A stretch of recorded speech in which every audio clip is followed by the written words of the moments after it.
ఆశ్చర్య కార్యములు జరిగించు దేవుడు, అద్భుతాలను చేయు దేవుడు, నిత్యముగా బలవంతుడైనటువంటి ప్రభు మన పక్షంగా ఉండి వ్యాజ్యమాడేటువంటి దేవుడు, నిరంతరము ఆయన స్తోత్రార్హుడైనటువంటి ప్రభుగా ఉన్నారు.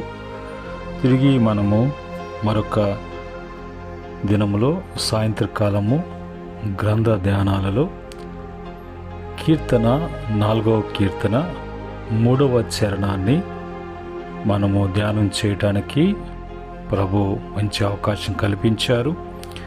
ఇందును బట్టి ప్రభువుని నేను స్తుతిస్తున్నాను. ఈ రీతిగా ప్రతిరోజు గ్రంథ ధ్యానాలు చేస్తున్నప్పుడు ఈ యొక్క గ్రంథ ధ్యానాల ద్వారా ప్రభు మాట్లాడుతున్న ప్రతి మాటని ఆలకిస్తూ బలపడుతున్న బిడ్డలకు ఆ విధంగా క్రమంగా ప్రభు సన్నిధిలో నడుచుకుంటూ దేవునికి ప్రియమైన బిడ్డలుగా జీవిస్తున్న బిడ్డలందరూ కూడా ప్రభు పేరిట వందనములు, ప్రభు పేరిట శుభములు తెలియజేస్తూ ఉన్నాను. ప్రియమైన దేవుని బిడ్డలారా, ఈ యొక్క కీర్తన 4వ కీర్తన 3వ చరణములో ఉన్న మాటలు మనం చదువుకొని ఆ మాటలను మనము ప్రార్థనాపూర్వకంగా ధ్యానం చేద్దాం. ఈ కీర్తన 4వ కీర్తన 3వ చరణంలో అక్కడ రాయబడినటువంటి మాటలు: యెహోవా తన భక్తులను తనకు ఏర్పరచుకున్నాడని తెలుసుకునడి, నేను యెహోవాకు మొరపెట్టగా ఆయన ఆలకించెను. పరిశుద్ధుడా, మహోన్నతుడా, మాట్లాడేటువంటి ప్రభు సమస్తము కూడా మీ బిడ్డలకు మరి బయలుపరిచే దేవుడిగా, వివరించి బోధించేటువంటి ప్రభువుగా మీరు సహాయం చేయమని యేసుక్రీస్తు నామములో అడిగి వేడుకుంటున్నాము తండ్రి, ఆమెన్. ప్రియమైన దేవుని బిడ్డలారా, ఇక్కడ మరి భక్తుని చేత రాయబడినటువంటి భక్తి కీర్తనలో ఏమంటారంటే, ప్రభు లేక దేవుడు తన బిడ్డలను లేదంటే తన భక్తులను ఏర్పరచుకుని ఉన్నాడు కనుక ఆయన సిద్ధపరచుకుని ఉన్నాడు. ఆయన తన భక్తులను ప్రత్యేకించుకుని ఉన్నాడు. లోకంలో నుంచి, లోకంలో ఉన్నటువంటి జనుల నుంచి తన భక్తులని ఏర్పాటు చేసుకోవటము, ప్రత్యేకించుకున్నాడు. కాబట్టి ఆ భక్తులు మొరపెట్టినప్పుడు, వారు ప్రార్థన చేసినప్పుడు నిశ్చయముగా వాళ్ళ ప్రార్థనను ఆలకిస్తాడు. ఆలకించిన దేవుడు తిరిగి వారికి ఏ విధమైనటువంటి సహాయ సహకారాలు వాళ్లకు అవసరమో అవి తప్పక ప్రభు చేసేటువంటి దేవుడిగా ఉన్నాడు. ఈ క్రమంలో మరి మన దేవుడు ఎవరు అంటే, మనలను లోకంలో నుంచి ఏర్పరచుకున్నటువంటి దేవుడు, మనలను ప్రత్యేకపరుచుకొని సిద్ధపరచుకున్నటువంటి దేవుడు అనే మాట మనకు అర్థం కావాలి. ఈరోజు మరి దేవుడు మనల్ని ఏర్పరచుకోవటం విషయంలో వాక్యములోకి వెళ్ళి మనం చూసినప్పుడు కొన్ని విషయాలు మనకి మరి అర్థం కావటానికి, అర్థం చేసుకోవటానికి ప్రభు సన్నిధిలో మనం ధ్యానం చేద్దాం.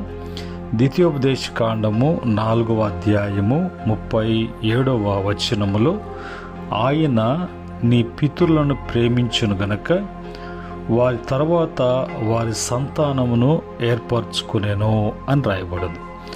మరి దేవుడు ప్రత్యేక జనముగా, ఆయన స్వాస్యముగా మన పితరులను ఆయన ప్రత్యేకించుకున్నాడు, ఏర్పాటు చేసుకున్నారు.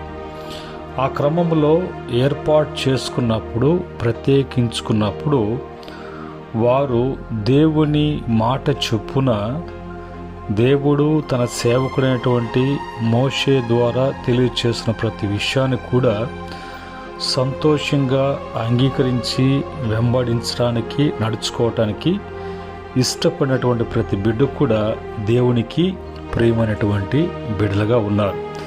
కనుక వారి తర్వాత వారి సంతానమైనటువంటి మనము కూడా ఆయన యొక్క ఏర్పాట్లో మనము ఉన్నాము అనేది ఈ వాక్యం ద్వారా మనం తెలుసుకోవాలి. అలాగనే ద్వితీయోపదేశకాండము 7వ అధ్యాయము 6వ వచనంలో, నీవు నీ దేవుడైన యెహోవాకు ప్రతిష్ఠ జనము, నీ దేవుడైన యెహోవా భూమి మీదున్న సమస్త జనముల కంటే నిన్ను ఎక్కువగా ఎంచి నిన్ను తనకు స్వకీయ జనముగా ఏర్పరచుకునేను అని మన పితరులతో చెప్పినట్లుగా, అదేవిధంగా మనము యేసుక్రీస్తు ద్వారా అంగీకరించబడినటువంటి వారమై మనము కూడా ఆయనకు స్వకీయమైనటువంటి జనులుగా ఉండటానికి ప్రభు మనల్ని ఏర్పాటు చేసుకుంటున్నాడు.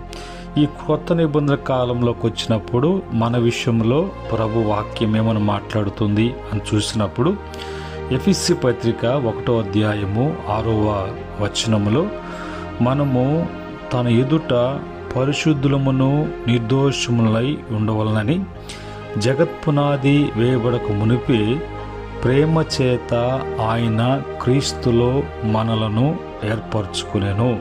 చూసారా, దేవుని యొక్క ప్రేమ ఎంత గొప్పదో మనం గ్రహించగలం.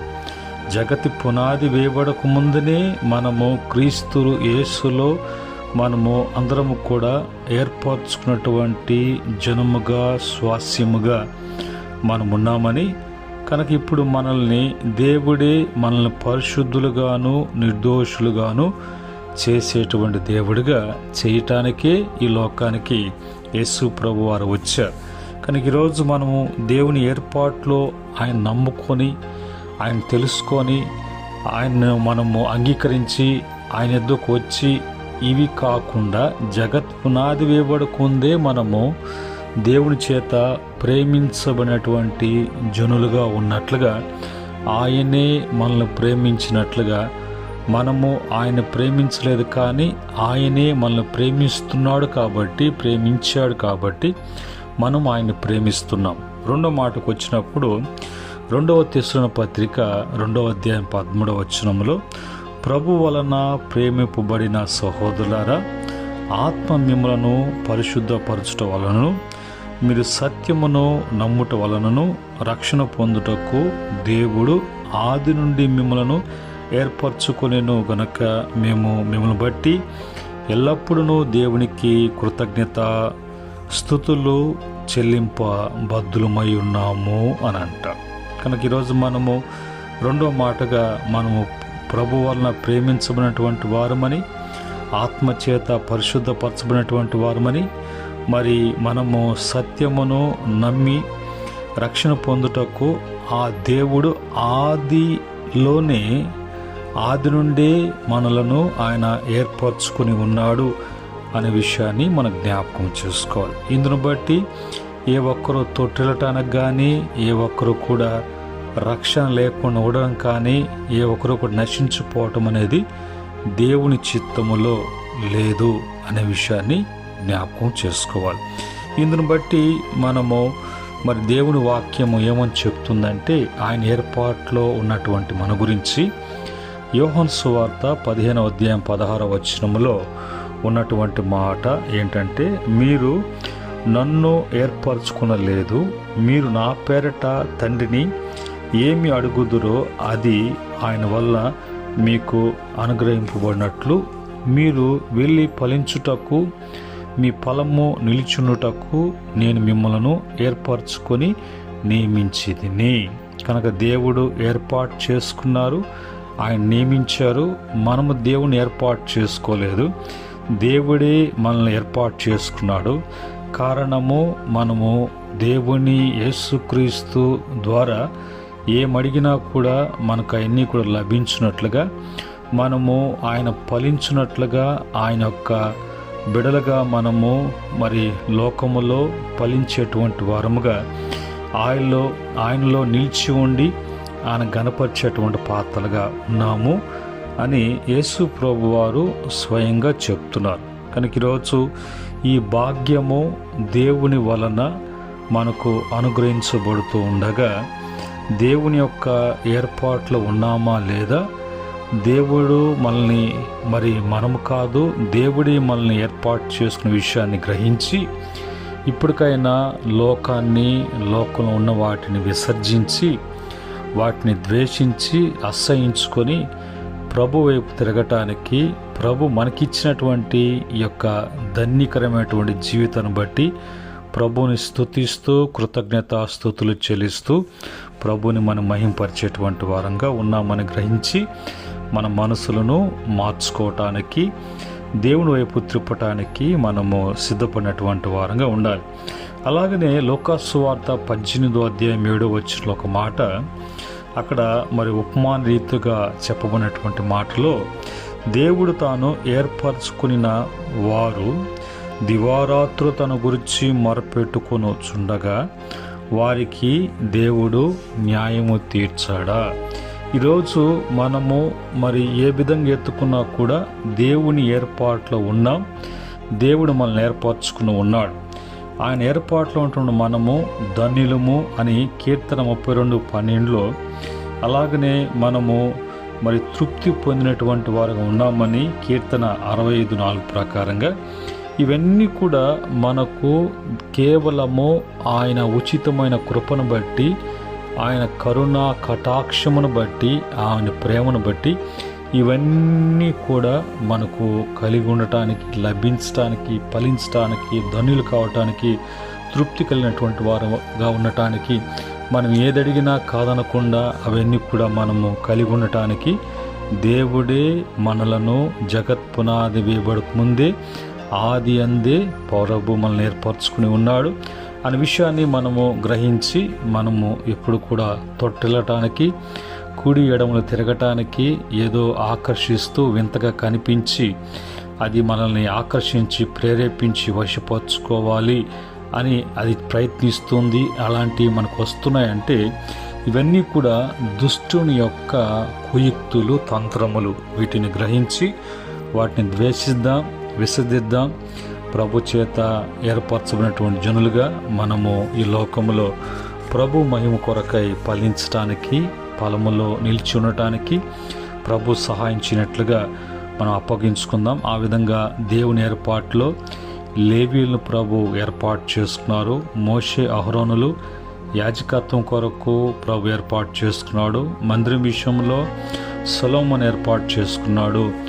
దేవుని ప్రజలను పరిపాలించడానికి దావీదును ఏర్పాటు చేసుకున్నాడు.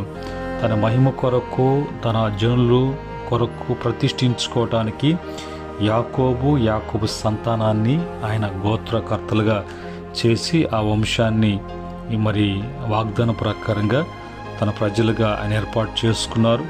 అలాగనే అపోస్తలుడైన పౌలు శిష్యులు కూడా ఆయన యొక్క చిత్తాన్ని, ఆయన యొక్క ఉద్దేశాన్ని భూప్రపంచమంతా కూడా చెప్పటానికి, ప్రకటించడానికి ప్రభు ఏర్పాటు చేసుకున్నారు. దేవుని చిత్తాన్ని తెలియచేసి మనం దేవునిలో ఏమై ఉన్నాము, మనం ఏం కాబోతున్నాము, ఎలా ఉండబోతున్నాం, మనకు ఎలాంటి స్థితి యోగ్యత ప్రభు ఇచ్చాడని ఆ విషయాన్ని కొరకై యేసుక్రీస్తును కూడా ఆయన ఏర్పాటు చేసుకొని మన కొరకు ఆయన ఈ లోకంలో రక్షణ కార్యం జరిగించడం కానీ, మనమంతా కూడా ప్రభు యొక్క ఉద్దేశ ప్రకారంగా, ఆలోచన ప్రకారంగా ఆయనకి అంగీకారమైన బిడ్డలుగా ఉండటానికి యేసు ప్రభు వారు కూడా మన కొరకు ఏర్పరచబడినటువంటి ప్రభువుగా ఉన్నట్లుగా మన వాక్యం ద్వారా చూస్తున్నాం. ఈ మాటలను బట్టి ప్రియమైన దేవుని బిడ్డలారా, ఈరోజు మనం లోకాన్ని చూడకుండా, లోకంలో ఉన్న వాటిని చూడకుండా, వెనుకున్న వాటిని మరిచి విశ్వాసకర్త కొనసాగించే యేసు వైపు చూస్తూ మనకిచ్చిన జీవితాన్ని, మనకిచ్చినటువంటి ఆవిష్యం అన్నిటిలో కూడా దేవుని మహిమ కొరకు ఖర్చు పెడదాం. దేవుని మహిమ కొరకు జీవించడానికి మనం ఏర్పాటు చేయబడినటువంటి వారిని తెలుసుకొని ఆ ఏర్పాట్లు ఉన్నటువంటి బిడ్డలకు ఏ కొదువ కొరత లేకుండా అన్ని విషయాల్లో హెచ్చించి ధనులుగా చేసే కృప యేసుక్రీస్తు ద్వారా ప్రతి బిడ్డ కూడా కలుగునుగాక. ఆమేన్. కృపగల తండ్రి, పరిశుద్ధుడా, మీకు వందనాలు.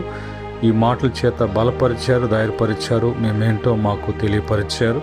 ఇందును బట్టి మీ ఏర్పాట్లు మేము ఉన్నామని ఎప్పుడు కూడా తోట్రెళ్ళకుండా మా ఇష్టానుసారంగా జీవించకుండా మీ చిత్తాన్ని మా జీవితంలో నెరవేర్చి కృప దయచేయమని యేసుక్రీస్తు నామములో అడిగి వేడుకుంటున్నాము తండ్రి, ఆమేన్. పరమ తండ్రి దేవుని ప్రేమ, కృప, సమాధానము ఈ మాటలు వింటున్న బిడ్డ సకల పరిశుద్ధులకు ఆయన దాసులకును సదా తోడే నడిపించునుగాక. ఆమేన్.